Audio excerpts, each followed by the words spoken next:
Santa Casa e você. Apoio Crismed, compromisso com a saúde.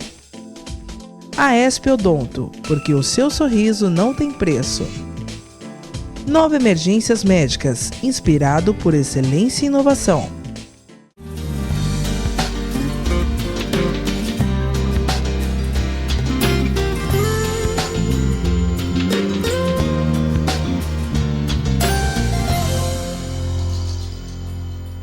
Olá, estamos começando mais um Santa Casa e você aqui pela TV Com Santos. Quero agradecer a participação de todo mundo. Eu tenho encontrado algumas pessoas pela rua e eu estou substituindo aqui o querido amigo que apresentou por anos esse programa, o Guto, e as pessoas têm me encontrado, parabenizado a minha participação aqui no Santa Casa e você. Quero agradecer esse carinho de todo mundo que eu recebo e o carinho de quem me convidou a participar e assumir essa responsabilidade aqui do Santa Casa, e você que traz todas as semanas um profissional da área de saúde para tirar várias dúvidas da gente. Nós que estamos no Agosto Dourado já trouxemos aqui as pediatras para falar da importância do aleitamento materno, e hoje a gente está com o Dr. Marcelo Pionic, ele que é cardiologista, vai estar falando um pouquinho pra gente aí dos impactos das doenças coronarianas nesse período de pandemia, né? Aliás, a gente só tem aí puxado um pouquinho o assunto, Marcelo. Boa tarde. Para a questão da pandemia, né, do coronavírus. Então, hoje a gente está aqui com o Dr. Marcelo Pionic e vamos falar também aí dessa peculiaridade. Todo mundo fala que o grupo de risco tá aí os obesos, o pessoal cardiopata, o pessoal que tem diabetes. Então, vamos ouvir do nosso profissional. Mas antes, quero lembrar você que você pode levar a TV Com Santos para onde você quiser. Pois é só você entrar nas lojas de aplicativo do seu celular, do seu tablet, baixar o TV Com Play e acompanhar toda a programação dessa TV que é regional, que aborda os assuntos da nossa cidade, da nossa região. Se você é de Santos, você acompanha a TV Com pelo canal 11 da NET, 8 da Vivo diariamente, programação ao vivo, uma programação super bacana. Mas se você é de outra cidade, você pode baixar aí o TV Com Play ou acompanhar pelas redes sociais, YouTube, Facebook, Instagram, e tem muita coisa legal para você assistir aqui na TV Com. Marcelo, obrigado por estar aqui no Santa Casa e você, viu? Boa tarde a todos. Obrigado pelo convite. Olha, desde o início da pandemia a gente só escuta falar grupo de risco, grupo de risco, grupo de risco. O pessoal que tem problema cardíaco parou de ir até no médico. Isso também a gente sabe que é um problema. Muitas pessoas aí que faziam acompanhamento são cardiopatas. Não é uma doença que dá para se esperar aí para voltar no médico, passar a pandemia. Mas antes da gente falar desse pessoal aí que ficou com medo, a teoria do pânico, né, que também se instalou Sim. em muitas pessoas, eu quero saber efetivamente, a gente quer saber efetivamente o que potencializa no Covid um cardiopata, o que realmente é de dano para essa pessoa de risco quando ela já é cardiopata e ela se contamina aí com o Covid. Bom, Fernanda, veja bem, os estudos indicando que as pessoas com problema no coração poderiam fazer parte do grupo de risco, eles começaram na Itália, né, no pico da pandemia na Itália, onde foi observado que o paciente, só por ele ser, por exemplo, hipertenso, tá, ele já tinha muito mais chance de desenvolver a complicação do Covid do que o paciente que não era hipertenso. Veja bem, ele não precisava ter uma doença cardiológica estrutural instalada. Só o fato dele ter a hipertensão arterial sistêmica já mostrava que ele era de um grupo de risco para complicação nas doenças. Isso foi observacional com os idosos na Itália. Conforme a gente foi entendendo mais como a doença se desenvolve e qual é a fisiopatologia dela, ou seja, o que ela causa no organismo, a gente notou que são, na verdade, dois problemas importantes. Ela gera, primeiro, uma resposta inflamatória sistêmica exacerbada, ou seja, então ela causa uma grande inflamação em todos os órgãos do nosso corpo, tá? E junto com isso, ela é também uma doença trombogênica, ou seja, ela favorece a formação de trombos dentro dos vasos, principalmente na microcirculação, né? Isso explica também por que os nossos pulmões ficam tão comprometidos ou por que esses pacientes desenvolvem uma insuficiência renal aguda precoce, tá? Ou como também na macrocirculação, né? Com esses pacientes tendendo a fazerem embolia pulmonar, né? Tanto durante a infecção ou na fase grave da doença, tá? E até infarto agudo do miocárdio, né? Então, falando diretamente no coração, essa reação inflamatória sistêmica pode causar o que a gente chama de uma miocardite, ou seja, uma inflamação de todo o músculo do coração, e isso pode desenvolver um quadro de insuficiência cardíaca aguda, isso mesmo em pacientes jovens, que não são cardiopatas antes de adquirir a doença. Tá? Ele pode desenvolver a cardiopatia na realidade? Ele pode não ser cardiopata e, consequente à reação inflamatória, ele pode desenvolver uma insuficiência cardíaca pela própria doença, né? E isso, somado a todo o contexto grave da doença, torna o paciente muito mais grave ainda, né? E nós temos relatados também casos de infarto agudo do miocárdio secundário a esse status de hipercoagulabilidade. Por exemplo, pacientes que estão em UTI e desenvolvem um quadro que a gente fala de um infarto com supra de ST. O que isso quer dizer? Ou seja, com uma oclusão, alterações eletrocardiográficas que demonstram teoricamente uma oclusão total de uma coronária aguda, e quando você leva esse paciente para o estudo hemodinâmico, essa macrocirculação das coronárias estão normais. Ou seja, o que explica isso, né? Você pode ter uma doença microvascular difusa no coração que levou a essa alteração eletrocardiográfica com um comprometimento importante da função do coração secundária a esse infarto, né? Então, na verdade, tanto a inflamação quanto o status de hipercoagulabilidade são os vilões, teoricamente, assim, das complicações cardiovasculares do COVID. Então, na realidade, o paciente tem duas situações. O próprio cardiopata, Sim. que esse realmente tem que se preocupar, tem que tomar os devidos cuidados. Esse é o que não pode ficar sem máscara de jeito nenhum. Em hipótese alguma, ninguém ainda, né? Ninguém, mas esse cardiopata, o obeso, né? E Exatamente. aí vai agregando outras doenças. Então, se o cara é cardiopata, se ele é hipertenso, se ele é obeso, a probabilidade do COVID ser mais severo vai aumentando. Sim, isso? Da doença propriamente dita, do próprio COVID, ou desse paciente desenvolver uma descompensação de sua doença de base. Veja bem, um paciente que tem já uma cardiomiopatia dilatada, né, com uma insuficiência cardíaca, por qualquer motivo que seja, etiologia isquêmica ou etiologia chagásica, né, e que está lá compensadinho, tomando seus remedinhos no consultório, com as doses bonitinhas, fazendo lá sua restrição de sódio, sua restrição de ingesta hídrica, esse paciente fica doente, né? Essa reação inflamatória sistêmica, ela é um status do nosso organismo que a gente chama que é um status hiperdinâmico, ou seja, ele leva o nosso organismo a trabalhar muito mais até para combater o vírus. Isso faz com que a gente eleve nossa frequência cardíaca, com que nós tenhamos uma desidratação, por exemplo, ou que isso altere o nosso nível de glicemia se o paciente é diabético, ou seja, há um descontrole geral de todo o nosso organismo.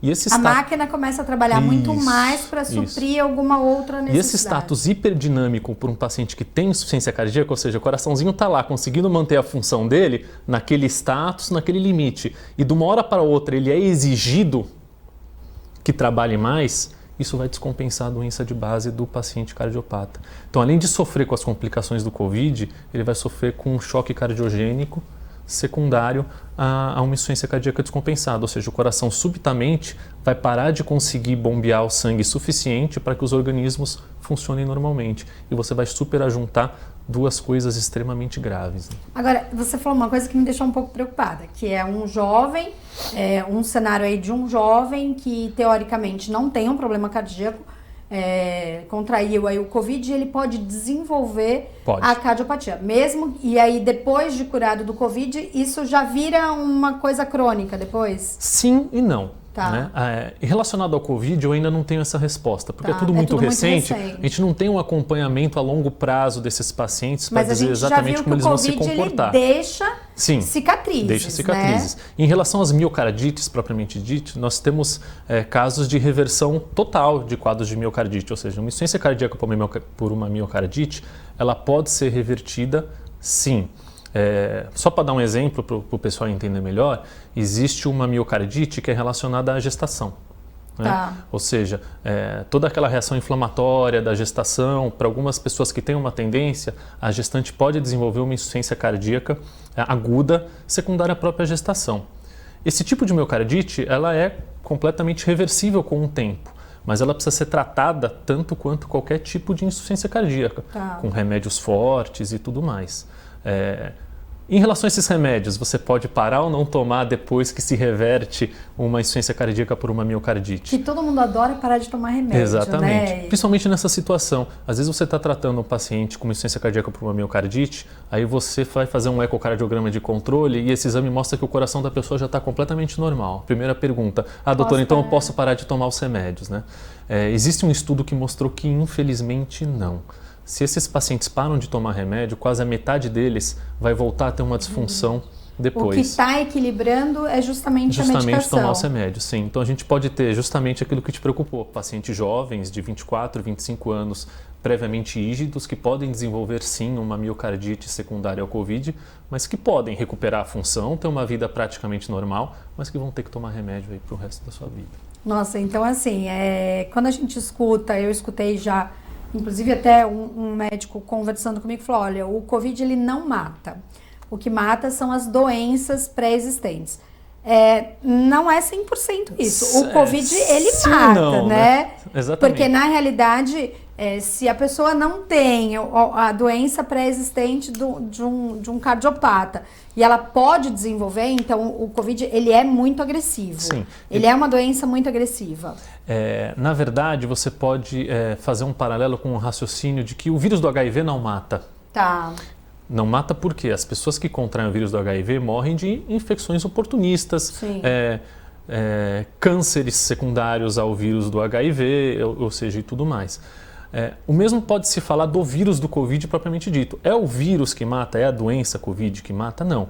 Mas ele gera, por causa daquela inflamação sistêmica, do status de hipercoagulabilidade, complicações tão graves que as pessoas, na verdade, morrem da complicação do Covid. Tá. E não do Covid propriamente dito. Então, se você fizer essa linha de raciocínio, sim. A analogia ele morreu do coração. O coronavírus não matou ninguém, Tá. mas o fato da pessoa ter desenvolvido uma forma ela grave só da Covid-19, por conta do Covid. ela, por exemplo, então a pessoa ela vai morrer lá ou por uma sepse grave por infecção pulmonar secundária à inflamação do Covid, ou ela vai morrer porque ela desenvolveu uma insuficiência renal grave por causa do Covid, ou porque exacerbou uma doença cardiológica que ela já tinha, ou adquiriu uma doença cardiológica durante o Covid, ou vai ter uma arritmia cardíaca aguda. Então, são essas complicações, na verdade, que acabam levando as pessoas ao óbito. Então, morreu 110 mil pessoas de Covid por conta dessa contaminação. Complicações, né? Por conta da Covid-19. É isso que eu acho que é a complicação do quadro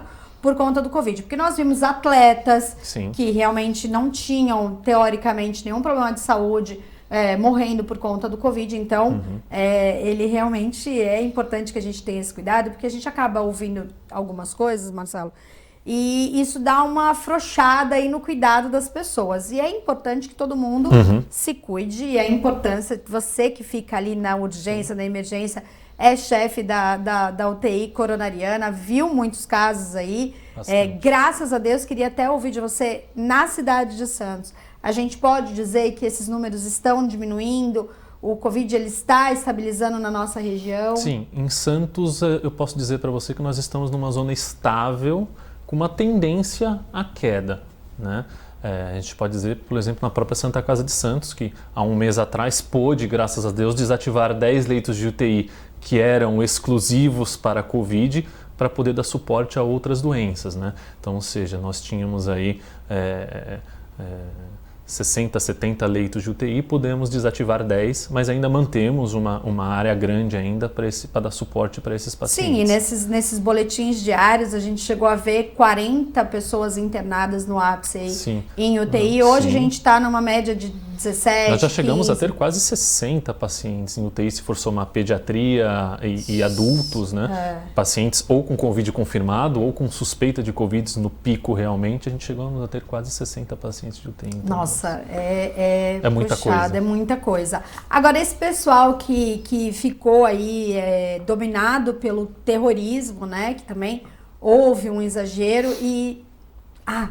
eu vou ficar aqui me cuidando em casa, tomando os meus remedinhos e tá tudo bem. Tá errado também, né? Principalmente com doenças crônicas. O coração não é uma máquina. Sim. E a gente não pode brincar com ele, né? Mas isso foi uma situação complicada para os dois lados, Fernanda. Veja bem, ao mesmo tempo que a Associação Médica Brasileira mostrou um trabalho que uma das maiores partes das contaminações médicas fora do hospital foi no consultório, né? Foi mais em consultório do que em hospital. Não, na verdade, assim, a maior parte foi em hospital. Sim, mas se você tirar os médicos que frequentam o hospital, a maioria deles se contaminou em consultório, por exemplo, né? E nós temos também colegas médicos já idosos, colegas médicos hipertensos, colegas médicos diabéticos ou obesos ou tabagistas que são do grupo de risco, né? Eu particularmente, se eu não me engano, eu parei meu consultório apenas por 15 dias, tá? Mas assim, porque eu arrisquei, eu acho que eu não era do grupo de risco, eu achava mais importante eu estar lá dando suporte para os meus pacientes que poderiam complicar, né, do que eu ficar em casa. Mas assim, isso foi uma atitude minha por eu não ser do grupo de risco. Talvez se eu fosse do grupo de risco, eu não teria tido essa atitude. Sim, sem dúvida. Entendeu? Então eu sei de colegas que até hoje ainda não voltaram a fazer consultório pessoalmente, estão fazendo videoconferência, essas coisas todas, né? Então isso também às vezes dificulta o paciente quando vai procurar o colega, não ter o colega, porque o colega também tem que se cuidar. Tá? Mas a grande maioria desses pacientes cometeu sim, eu não posso dizer um erro, né, Fernanda? Porque assim, como você falou, as pessoas estão meio dominadas pelo pânico da doença, né? A gente viu sim, inclusive eu mando informações para a SOCESP da unidade coronariana em relação a isso, uma queda no atendimento no próprio pronto-socorro de síndrome coronarianas agudas, ou seja, de paciente com dor no peito. E a gente atendeu muitos pacientes que chegaram com história, dor no peito há 15 dias, dor no peito há 20 dias, ou seja, que poderiam não ter tido um infarto ou uma complicação grave se tivessem procurado o atendimento de emergência antes. Houve essa diminuição? Por exemplo, em Nova York, se eu não me engano, mostrou um aumento de quase 300% dos atendimentos pré-hospitalares de parada cardíaca em casa. Das pessoas que ficaram com medo de ir para o pronto-socorro e acabaram tendo morte súbita domiciliar. Isso eu ouvi que muitas pessoas acabaram morrendo em casa sim. por não procurar. O medo, o pânico de você contrair o Covid foi maior do que a coragem de você tratar a sua doença de base. E era dito isso, né, no início, muito. Olha, só vá para o hospital se realmente você sentir isso, aquilo. O pânico, acho que o mundo foi pego de surpresa. Sim. Os médicos não sabiam... naquele primeiro momento também o que esperar, os hospitais lotados. Sim. Então você vai ter que ali decidir quem você vai atender e foi passado isso na mídia para todo mundo. Então, não vá para o hospital, né? Então, é uma dor, eu ainda não, eu tô respirando, eu não vou ainda, né? Exatamente. O Brasil um pouco mais, porque a gente já tem a cultura do extremo para ir para o hospital, né? A gente só procura o médico, nós não temos uma cultura de prevenção, sim. Né? Então a gente já tem essa cultura de ir para o hospital, tratar as doenças no pronto-socorro, não é? Exatamente. E assim, isso fez com que as pessoas ignorassem os sinais de alertas que a gente sempre passa para elas, né? Em relação às doenças de base. Não, mas é só uma dorzinha, né? Se eu for lá, eu vou ter chance de me contaminar, porque realmente o local onde você tem maior chance de contaminação é dentro do hospital, é num pronto-socorro, né? Mesmo a Santa Casa, que conseguiu se organizar de uma maneira extraordinária, no sentido de separar completamente o atendimento do paciente com síndrome gripal, uma separação de espaço físico mesmo, né? Coisa que nenhum outro hospital aqui da região conseguiu fazer, porque não tinha estrutura física para desenvolver isso, e a Santa Casa fez isso logo no começo. Mesmo assim, os pacientes sabendo que naquele local, que no pronto-socorro, nós não estávamos atendendo síndrome gripal naquele espaço físico, mesmo assim o medo de ir ao pronto-socorro foi maior do que o medo de ter uma complicação em casa, né? Então isso foi realmente uma coisa bem impactante. Para você ter uma ideia, nesses últimos 15 dias, o que a gente notou lá no nosso pronto-socorro foram pacientes com insuficiência renal. Ou seja, pacientes com doença renal crônica, que necessitavam sempre daquele acompanhamento médico regular, talvez às vezes de mês em mês, fazer exames direitinho. Nesses últimos 15 dias, o que a gente atendeu de emergência dialítica, ou seja, paciente chegando no pronto-socorro tendo que fazer diálise de emergência, porque provavelmente deixaram de fazer esse acompanhamento no consultório, né? Foi um número bastante grande nesses últimos 15 dias. Olha, esse Covid aí tá dando o que falar, né? A gente vai para o intervalo, doutor Marcelo, é rapidinho. No próximo bloco a gente vai continuar falando um pouquinho dos problemas cardíacos, os impactos dele nessa pandemia. Fica coladinho com a gente que a gente volta já já.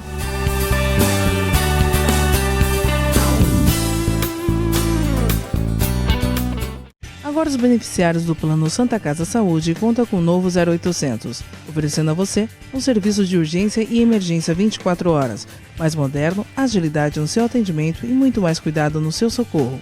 0800 941 6110. Aqui a sua vida é levada a sério.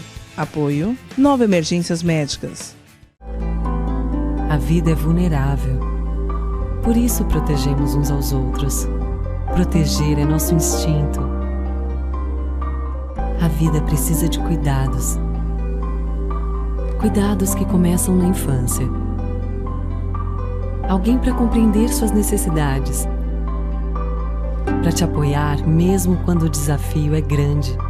Todos precisamos de auxílio em algum momento. Alguém para trazer conforto e demonstrar comprometimento com você a qualquer hora ou lugar. Air Liquide Healthcare. Protegemos vidas vulneráveis.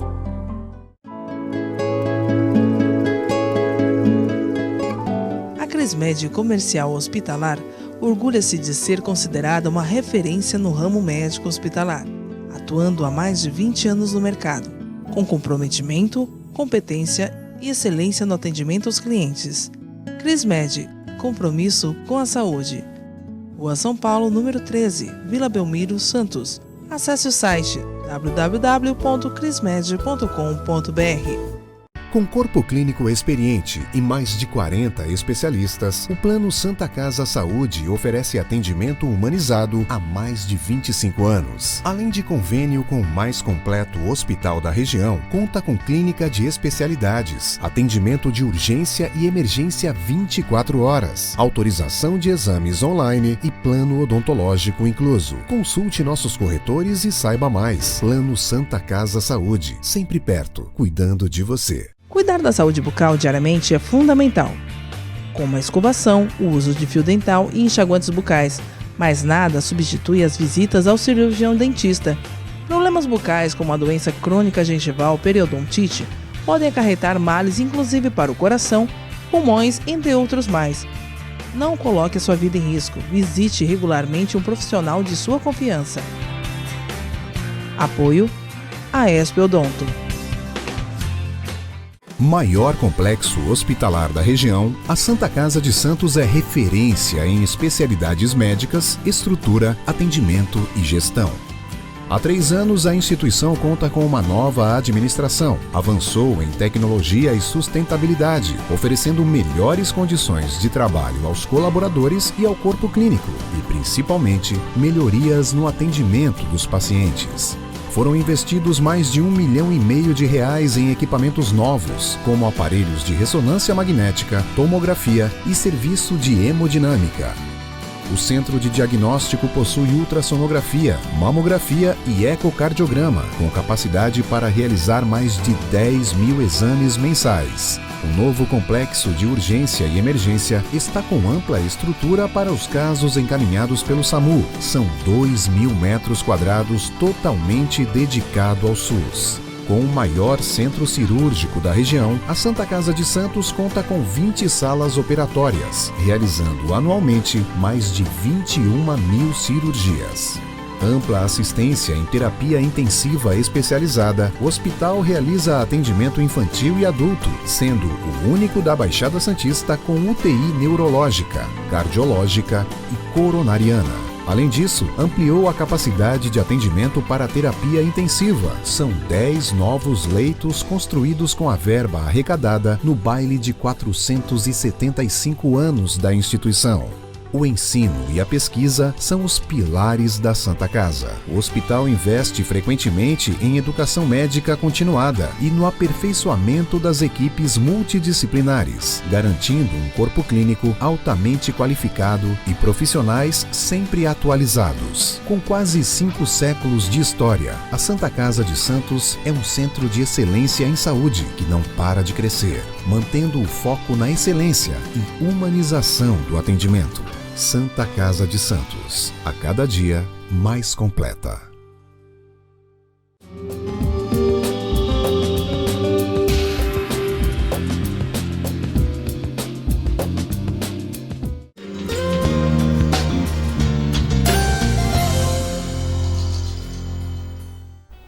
Estamos de volta com o programa Santa Casa e Você. Hoje eu estou recebendo o Dr. Marcelo Piuni, ele que é cardiologista. Estamos falando aí de pandemia, né?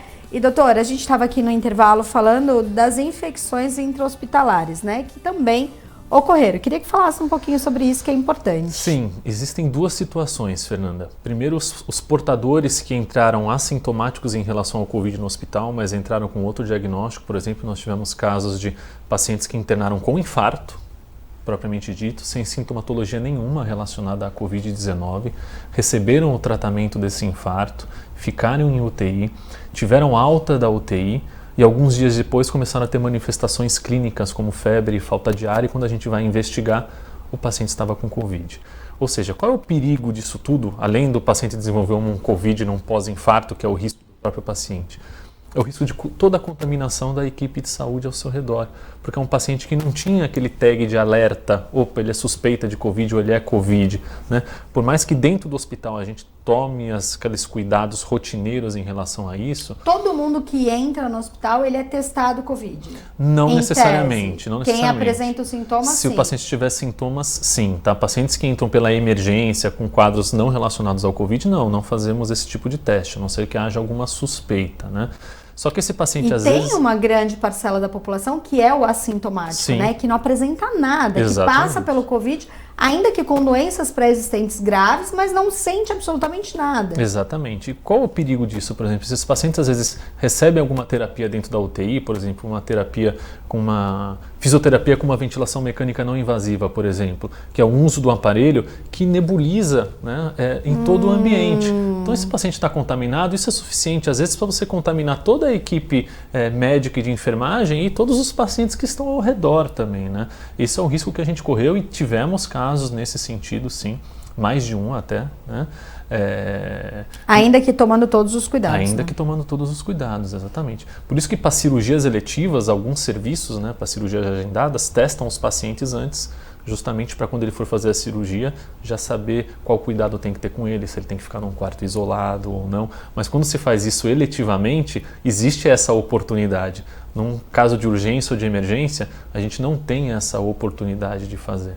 E tem os casos também, a gente está indo para o finalzinho do nosso programa, mas acho que é importante a gente falar que muitas pessoas, depois de tratado do Covid, ficaram com alguns sintomas pós-Covid e até algumas outras doenças agravaram, né? Isso ainda não tem como ver a dimensão, porque é novo, mas você estava me falando que já se espera algumas coisas pós-Covid. A síndrome pós-Covid ela ainda não é completamente conhecida, porque é uma doença relativamente nova, né?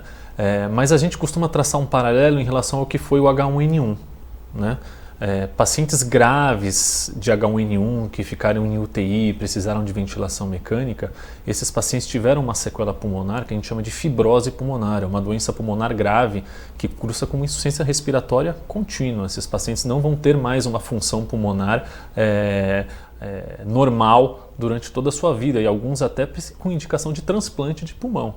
Nossa. Então a gente imagina que, por ser muito mais impactante do que o H1N1, esses pacientes graves que ficaram em UTI, entubados, precisaram ser traqueostomizados, por mais que se tiveram uma recuperação, que a sequela pulmonar desses pacientes seja algo a ser observado durante o tempo, porque muito provavelmente a grande maioria desses, isso é a minha opinião, vai desenvolver um quadro de Então vai ter que ter um fibrose pulmonar. acompanhamento bem mais ali, ó, de binóculos, né? Com certeza. Doutor Marcelo, obrigada pela sua participação no Santa Casa Você. Vamos marcar outras vezes, é um sim. assunto extremamente importante. Todo mundo tem sempre dúvidas, né, coronarianas aí. Um excelente profissional, chefe lá da cardiologia, da UCO, né? Da UCO, da Santa Casa. E uma honra ter você aqui, sabe o carinho que a gente tem, eu, minha família, é médico da nossa família, então é um carinho especial, é um prazer estar te recebendo hoje aqui. Imagina, Fernanda, obrigado pelo convite, é um prazer ter vindo conversar com você, muito obrigado. E sim, sempre que precisar pode convidar, a gente vai conversar sim. Muito legal. Santa Casa Você fica por aqui, espero que você tenha gostado do programa de hoje, a gente espera você no nosso próximo programa, se Deus quiser. Um beijo!